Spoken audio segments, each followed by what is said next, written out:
guys, what is up? Lefty back here again, and thanks for checking out the video. Fumbled that intro, but anyway, what we're going to talk about is the BCM Mark II mitigation system, so let's get right into it. Alright, I don't know how many times I've had to redo this video because I always thought this was a SOP mod buffer tube. It is not, it's the Mark II. So what is up, everybody?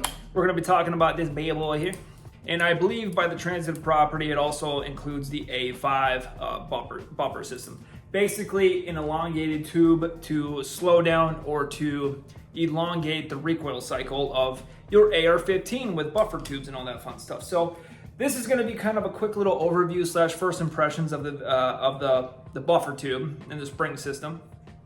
I've only put a handful of rounds in it.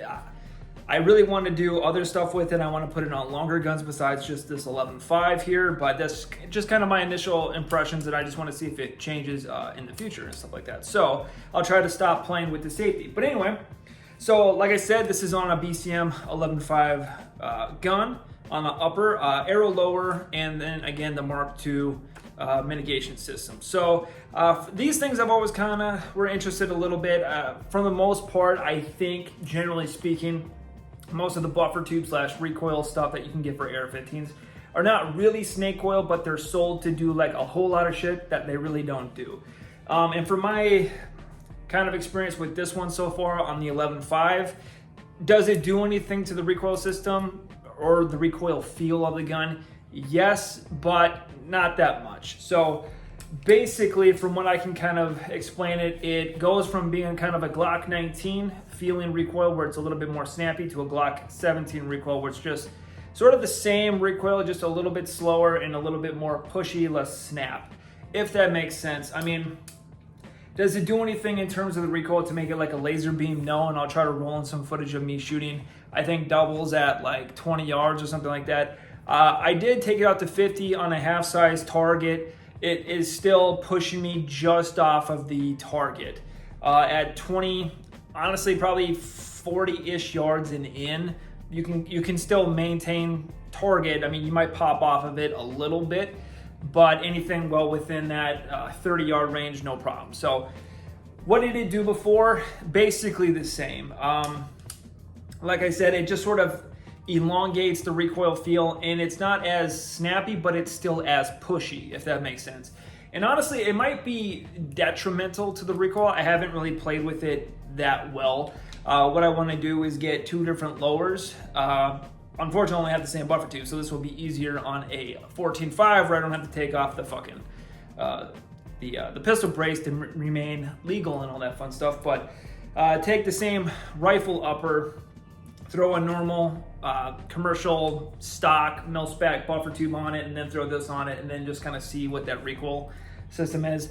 Don't really have the time, and like I said in previous videos, don't shoot a lot of ARs anymore. I mean, I do just kind of keep up the skills, but not where I'm taking a whole bunch of stuff to go try some stuff out. But that will give me something to do in the future. One more thing I can say though, so shoot a lot of PMC brass, just the normal bronze stuff.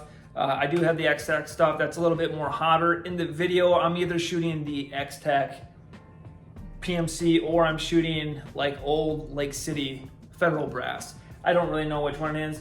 Significantly hotter stuff. I did notice, however, with the ejection pattern with the new buffer tube, relatively the same for the 5.56 loaded stuff, shooting at about 3 to like 2 o'clock for ejection. That's kind of what it's always been.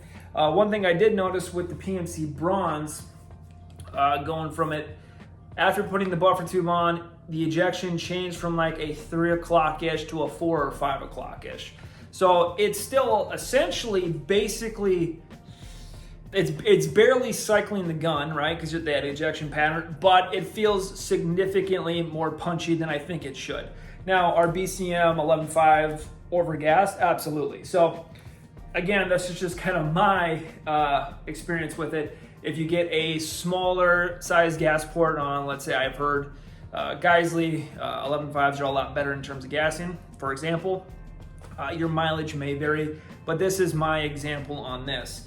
And again, it changes the recoil a little bit, but it doesn't make it feel like you're putting a brake on it. But I mean, again, I'm not putting a brake on these guns because they're just too loud, to be honest. But That is pretty much it. I just kind of wanted to pop in a quick little video. Honestly, doing this to my 11.5 and kind of feeling the difference, and then feeling it from like a normal 16-inch or 14.5, it kind of makes me want to ask the question, are these guns even really worth it?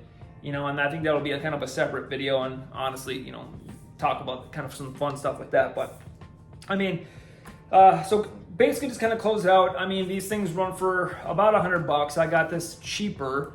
I think it was like $70 or something like that. So is it worth it to try it? I think it's fine. One big bonus though that I did not talk about, which I just kind of completely lapsed about it.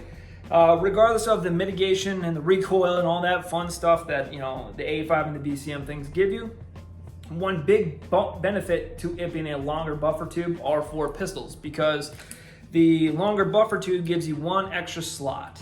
And I think that translates to about 1 inch to 2 inches more length of pull. So on a standard mil-spec buffer tube, to me, I think with this brace in particular, I don't know about any other brace because I only have one, they definitely, it is a little bit snug. So it's about that. And like, is this doable? Yeah. I mean, this is still fine to me, but having just a little bit more length of pull, feels so much better. So that is one benefit. I would say that if you're looking to get into, or if you have a bunch of pistols and you have that same issue that I do, and I'm not that big of a dude by any means, but that is one thing that's always kind of bugged me about the buffer tube for pistols, is that the mil-spec one, for this one at least, because again, I don't know about any other braces, but this one in particular, it just isn't quite long enough for my personal preference. But with the extended tube, it feels pretty good. So that's pretty much it. Thank you guys for watching. If you want to support the channel, I do have some crap down below if you want to click on it and all that fun stuff. But anyway, thank you guys for watching. Be good.